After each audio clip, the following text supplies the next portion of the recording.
listening to The Cide Show, your connect to the Northwest and new music worldwide. With your host, the legendary RC, the Trackaholic.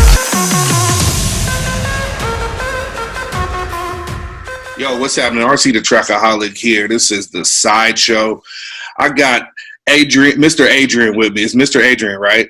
Yes, sir. Yes, I got Mr. Adrian with me. We are waiting for SEABEFORE to chime in. Whenever he gets here, he will be welcome to come in. But I want to talk about this new album that they've got going on, man. I listened to it. I have my favorites on there, you know. And what was the title again? What's the title of the album? New Era. New Era. Like Yeah. That's almost like the hat. You know, I hadn't thought about that because I'm not a hat person. I had not thought about that. No. Oh, okay. Not like the hat. All right. Like a new time period. New time period. Okay.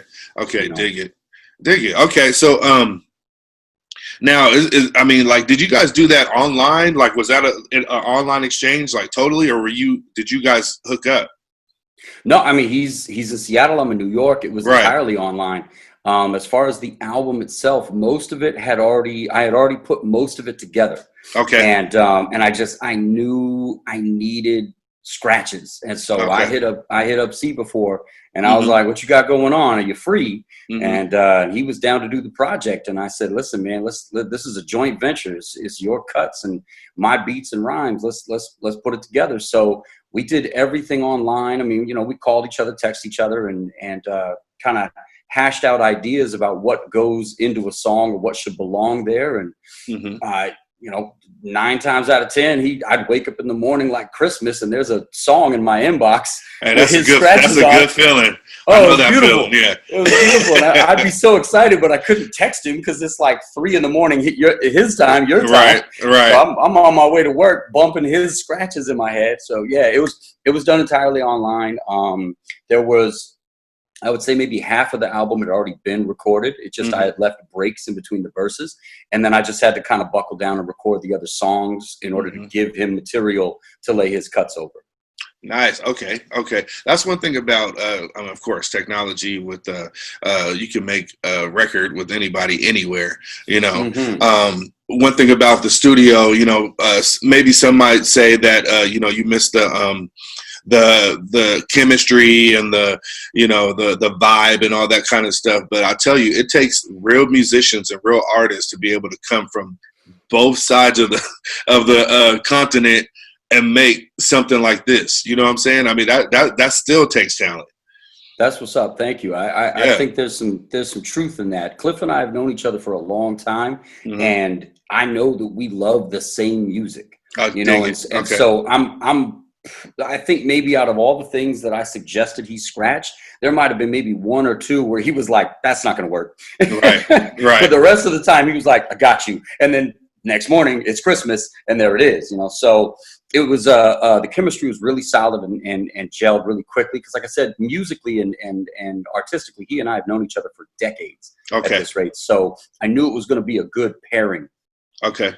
Now let's talk about that. Now, so how did you first meet him? And because clearly you're from Seattle. Yeah. And then just one time or another you moved to the East Coast. So let's start with how you guys met. Like, how do you guys know each other? So Cliff was the drummer for Maroon Colony, which was like the hip hop supergroup back in the day. Yeah. And all the rappers from Maroon Colony went to Garfield High School with me.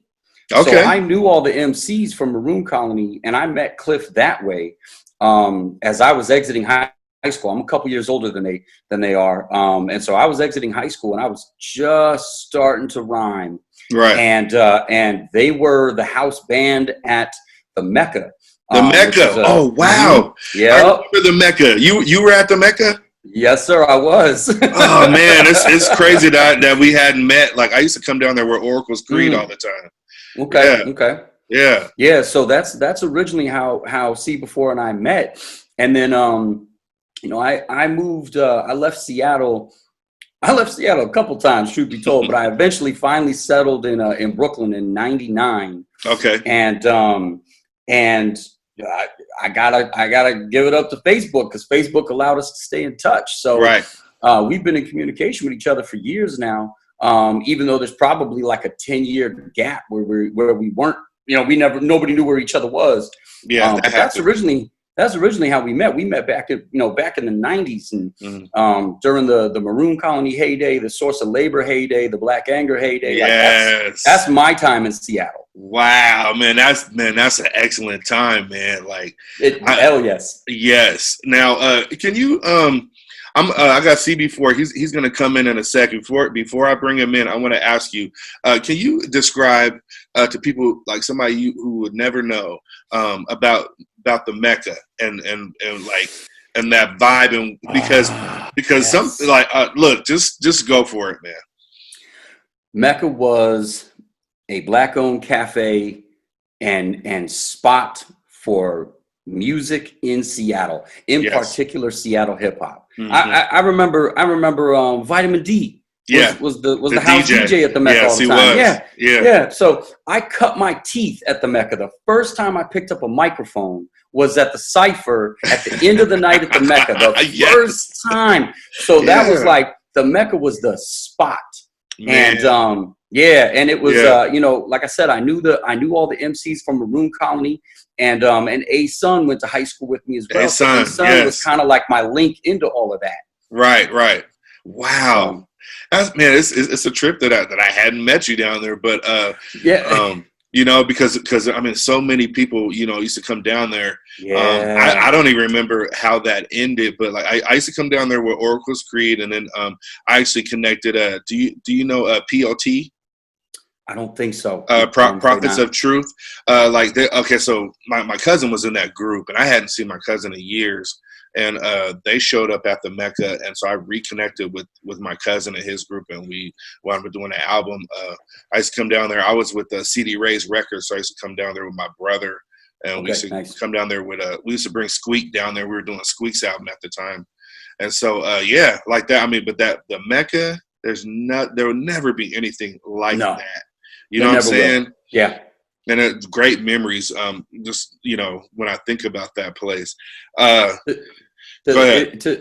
add to that, like to give the Mecca some context and flavor. Yes. I think the Mecca really embodied the CD before gentrification kicked in. Yes, yeah, it was right there on the backside of Earl's Cuts. Actually, I don't think he was there by then. I think right next to the liquor store, right next to the post office, and classic shit went on in that parking lot too. Yep, absolutely. So here's what I'm gonna do. Once again, this is the Cide Show. I got Mr. Adrian with me. We are chopping it up. I'm about to bring in CB4. We're going to talk about this project a little bit more. It's called New Era. Good stuff. I got a question for you. Let me bring him in real quick. Yo, what's happening? RC the Trackaholic from the Cide Show. I'm going to let you guys know about our new sponsor. It's called Na11 Everything Rub, okay? It's salty, tangy, sweet with the kick of heat. You can put it on anything. It's non-GMO. It's gluten-free. All you have to do is go to their website, Na11everythingrub.com, and just put in your order, all right? You can put it on anything. You can put it on a steak. You can put it on ribs. You can put it on popcorn. I messed around, put it on my top ramen. It was kicking. And you just go to their website and put in your order, all right? Once again, Na11 Everything Rub, okay? You got the regular rub, you got the not so spicy, you got the spicy, you got the marinade, and you just do what you do. Put it on things. Put it on something. All right? Once again, RC the Trackaholic, come out. Let me introduce to you one of the coldest DJs in Seattle, one of the quietest DJs in Seattle. And he also has a radio show. You do that radio show bi-weekly, or is that once a month? I do it once a month. What's it called? I actually have two shows now. Okay. I'm doing the Light It Up show with E-Dog. Okay. And I got my own show, Central Sounds, every last Wednesday of the month. Okay. Okay. Dig it. On Hollow Earth Radio. Okay. So once again, let me continue with my introduction. Ladies and gentlemen, I want to bring you guys Zulu Nation member CB4 in the building. I'll put claps in right there. Hey man, it's good to have you on here. I've been chopping it up with Mr. Adrian. We were just talking about the Mecca. You know what I'm saying? And he brought that up, and I was just like little chilly chills went up my spine because if you did not experience that, man, like it's almost like it was just something that you just missed out on. It's a part of our culture, you know. I mean, what can you say about the Mecca, CB4? That was in my drummer days, honestly. Mm-hmm. But man, that was the spot. Like, yeah, I met so many of my like big brothers there and peers and yeah, that was a spot. I have nothing bad about that other than that I'm angry that they had to close it down. They did. Yeah. No, but the Mecca was that was the truth. So look, let's talk about this album, man, because here's what I'll say about it. Now, I heard you say, Mr. Adrian, that there were your beats. Did you do all the beats on there too? Yeah. Wow, word. Yeah, he didn't like my beats. Oh. So let's be clear. Okay. CB4 is a dope producer, but like, I'm a picky, only child in my office doing my own shit for 20 plus years. So he's dope. Right. Okay, so you made all the beats. Clearly, you did all the. There's nobody even featured on that album, is there? Is that all you? Yeah, it is, isn't it? Yeah, else. It's just me and CB4. Now let me tell you, that's hard to pull off. And Kamala Harris. Okay. All right. Now, okay, so you got all your lyrics, all your beats. You got CB4. He bringing in like the cold scratches and everything. I mean, I'm not a big fan of this word, but I will have to say, I mean, that's what makes it cohesive. It's a cohesive project. It's an easy listen. Let me just shameless plug real quick. You guys, you got to go get it. I got it off Bandcamp. It's sitting right there waiting for you to experience it. One thing I wanted to ask you, Mr. Adrian, is that well, let me tell you something first. Mm-hmm. My opinion on your style reminds me of Brother Jay from X-Clan. Yo, you're not the first person to say that. I will take that. He was one of the most slept on MCs in hip hop. Oh, dang. I'll take that. Cool. That's what's up. Look, thank you for not being like, you sound like Eminem. Like I was waiting to have to shut that one down. Oh no. When I'm listening, I'm striking down I-5 and I'm listening. I'm like, this motherfucker sound like Brother Jay. Yeah. You know what I'm saying? And then like, because you're not. It's there's some political. There's some heavy shit that you're saying in there. You know what I'm saying? So that's the idea. So that style and that content, man. Of course, it's just reminiscent, of that time and that era and that style, man. I mean, I appreciate it. That's what's up. Dig it. Can I say something super fast? Yeah, no problem. CB4, is there any way you can turn up your input a little bit? I'm having a tough time hearing you. Yeah. I'm messing around with all this. I mean, it sounds good. I know it's going to sound good on the video, but yeah, I mean, you can you have headroom if you need to turn it up, it's fine. Yeah, because I think I'm using the. Well, you got an interface, the internal mic. Yeah, I'm trying to get the interface working, but I think. I mean, it sounds good. Yeah, I can hear you. You're just not as loud to me as RC is. That's all. Oh, okay. You know what? I'm leaning in too. Maybe I should sit back a little bit. Hey, all right. So CB4. Let's talk about these scratches that you laid all over this joint, man. I mean, you was working. Bro. You know, I mean, like that was some intricate shit. I mean, you know, because I could even tell, like, you know, I mean, you're a classic DJ and like clearly a technical DJ, and I mean, you're layering, you're making multiple passes. You know, I think you're doing some panning and some different tracks. Tell me about your experience, like, you know, when you get a track in from Mr. Adrian.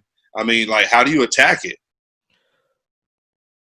Honestly, I just kind of just went for it. It was just whatever sounded good at the time, and he would suggest a sample, or I'd come up with something, and I would put it together, and then like I'm such a perfectionist with it, so I probably did like 20-30 takes of every song. And, right. You know, every part. That's good shit. Yeah. and I'm nice. Like, oh wait, you know, that's off by a fraction of a beat. I got to do it again. You know. Right. And that's what it's about. Doing that over and over. I just had to tighten it up. I couldn't. No, I get it. I had, you know, it was, you know, and then just like my engineering stuff, you know, abilities and all that. I'm like, yeah, let me set this here and tweak it and tune it and all that. I had to make sure I gave my best product, make this thing sound tight. Well, let me tell you, you did. You know what I'm saying? I mean, it came out great. I gotta. Go ahead. Let me pay CB4 a compliment here. There's 2 tracks on the album. There's one that was recorded over a totally different beat, and he laid the scratches. That's Books on the Table. And he lays the scratches, and they were not harmonious. They because there was he's scratching in DOS effects, and the DOS effects, we couldn't find the acapella, so it has this little tail end of their beat. Okay. So he sends it to me, and the scratches were gorgeous. And he's like, I don't like how it sounds. And I was like, yeah, I don't like how it sounds either. So I made a new beat for it, relayed it all, and kept his scratches. And he was like, okay, but now I don't like the scratches because it didn't match the break. And my wife was like, tell him to sit down and be quiet. Those scratches are perfect. So it was like, we're keeping those. And then the other one was Flow. And Flow was a slower cadence, and I learned a lot about music just in this process with CB4. Like I could say I've been doing this as long as I've been doing it, but I've only been doing what I do. And CB4 was like, that song's mad slow in terms of the beats per minute. He was like, the sample you want me to pull them, I have to slow it down. I don't know if it's gonna sound good. He sends me this like attempt. He's like, this is just rough. Let's just see how it goes. And I was like, oh damn, keep that. So he was nice. Like, hell no, because it's sloppy, it's rough. I right. do it. But it was gorgeous when it was done. It was gorgeous when it was done. Man, I don't know. I mean, I'm one of them guys. Like, I mean, if a flaw is a flaw, you know, if it sounds good on a track, like on the Outlaws, where Tupac lets out a big ass cough before he starts rapping, and they kept it in there. I thought that shit was dope. I mean, there's just little shit like that, you know. Oh, yeah, but, you know, those types of things. Those are those happy mistakes, right? But when it's like, when I'm just sitting here laying stuff down, and I'm like, man, I gotta get it on the right beat, and luckily everything fell into place when I sent it in, and I was like, okay, whatever mistakes that I could find, if anyone else can find them, then, you know, be my guest to see if you could point it out. But and I already know, just me being my own worst critic is gonna be, I'm gonna be able to find every little flaw, every little mistake, but 99% of everyone else won't notice it. Yeah, dig it. I mean, yeah, we're all our own worst critics, you know, and that, I mean, that's what makes us great, you know, because if you don't pass yourself, then you can't pass nothing else, you know. So I dig it, man. So now, can you tell me about your radio show with E-Dog? Yeah, that's the Light It Up show. It's still getting started. We had to take a quick break because of a COVID exposure. Right. But it's going to be a weekly show every Friday at 1 p.m. And yes, it's myself, E-Dog, and Focus, and nice. we're just talking smack and playing music. Dig it. Dig it. Okay. I look forward to that. You guys make sure you look out for that. Mr. Adrian, I want to talk about the song "Hear Me." Okay. First is my favorite. Nice. Nice. I love that beat, bro. Thank you. That's what's up. That shit is crazy. Because the first time I'm going through the album, and I rewound that one. I played that one again, and I wound up picking it for the radio show too. It sounds to me like what your message in that song is just like, bro, this is what I'm saying. You guys are all complaining, and if you just do some of this stuff I'm telling you and just hear me, things might get better, or I might be able to help in some kind of way. Is that what you were going for? To a degree. For me, it's literally like 4 verses of actionable steps. That's a much better way to put it. Okay. All right. Yeah. So it's 4 verses of actionable steps. And in the song, it's kind of in the song, I mention a crew that I used to run called 500 Years. Okay. And 500 Years had camps in Seattle, Detroit, New York, and briefly in Vancouver.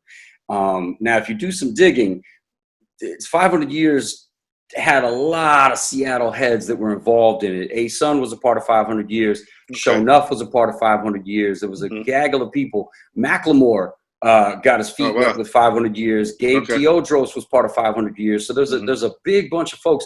Now, 500 Years was formulated around an essay that I wrote called The Indelible Revolution, the 500-Year Manifesto. And I still have a copy of that. Yes, that's what's up. I disagree with about half of it now, but but I'm older, so I wrote this essay, and that's really like, that's what I am, is I'm an essayist, I'm a writer, and you can hear that, and especially in that song. So that song was almost like a deliberate 20 years later follow-up to the essay. And I say it in the rhyme. I say that in the rhyme. And that's what it is it's 4 verses of actionable steps. Like if you do these things, there will be some change. Some shit will change. Yeah, I mean, it's some deep shit, like what you're talking about, and some of it's simplistic too. It's like, yeah. How have you not thought of this type shit? That's what's really key to me, and I apologize if I'm kind of bogarting the convo here, but if we're talking about that song, I've been an activist in one way or another since I was in high school, and one of the things that a lot of activists miss is simplicity. They miss, like, what, if we just did A, B, and C over here, it would really kind of F with some people's heads or some pockets. Right. And that might actually do a little more damage than, 2,000 of us in the street. Right. Dig it. Dig that. Yeah. Well, look, that's an excellent song. With taking away nothing from the rest of the songs. Now, SEABEFORE, I have a kind of a crazy question for you. Were you an all city band? Yes. You were? Yes, we are both alumni. Okay. Now, but were we in there together? I don't think so. No. Well, you're a little bit younger than me, so no. Yeah. But okay. Now, what did you play? Were you still on snare drum, or were you doing something else? First year I played snare. Second and third year I played tenors, and then went back to snare my last year, so I could be right guide. Right guy, right. So to people who don't know, here in Seattle, there's a band that all the high schools get together, or what they recruit all the musicians from all the high schools, and we spend the summer doing parades and festivals and all kind of stuff, and it's the most nerdiest shit you ever seen in your life, but Band Geeks Unite. Hey, look, I'm a proud band geek, and but actually there was some. Actually, I guess it looked nerdy from the outside, but a lot of us were kind of fucked up too. Yeah. But yeah, I because that kind of popped in my head, because we had to wear this bright green shirt and like white Dickies and Stan Smiths. That was our uniform. Yeah. All right, so I just wanted to bring that up.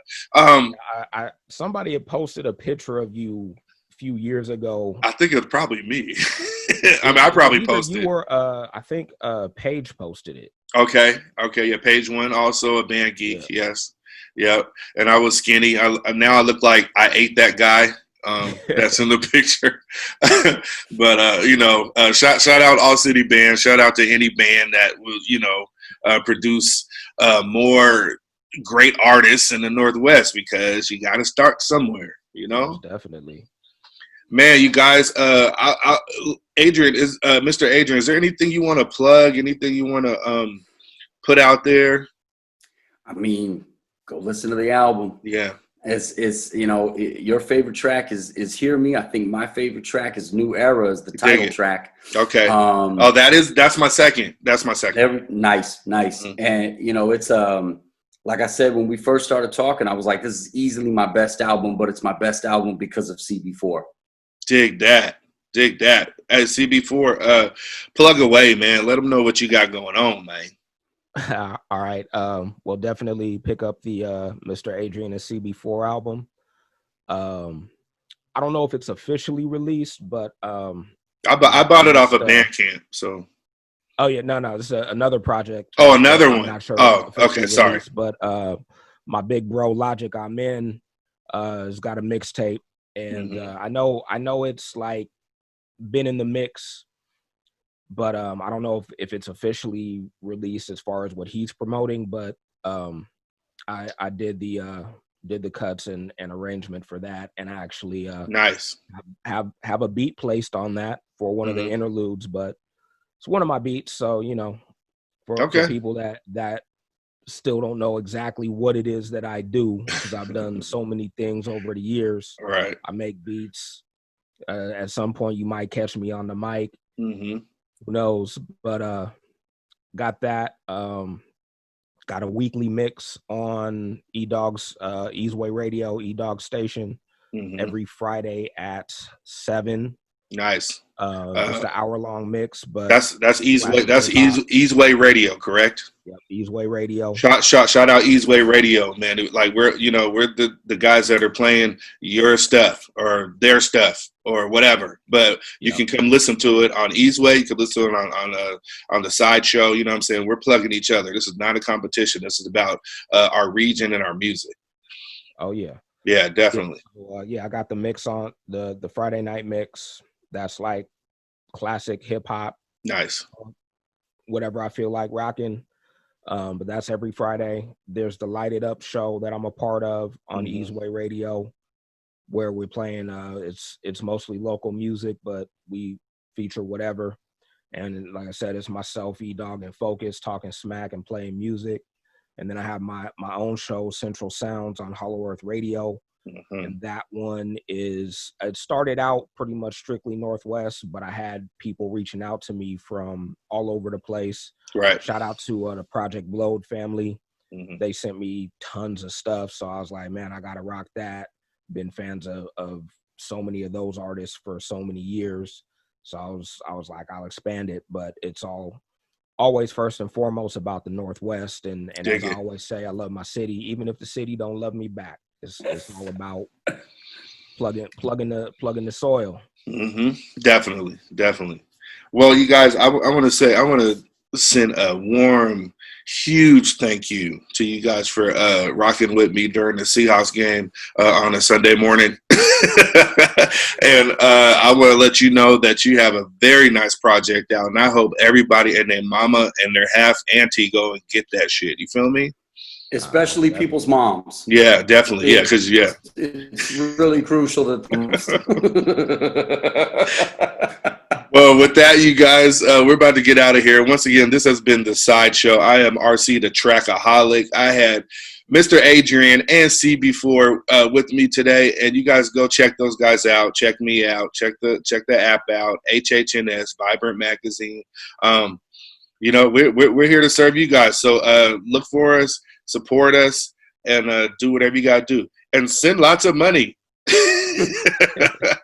All right, y'all. So we about it here.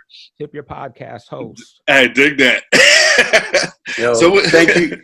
Thank you for having us, though. Appreciate that. Good luck. It's no problem at all, man. I was disappointed we couldn't get down last week, so I'm glad we, everything's everything. So, man, once again, thank you, and we are about to get up out of here. Thank you guys so much. See ya. Thank you, man. The Cide Show.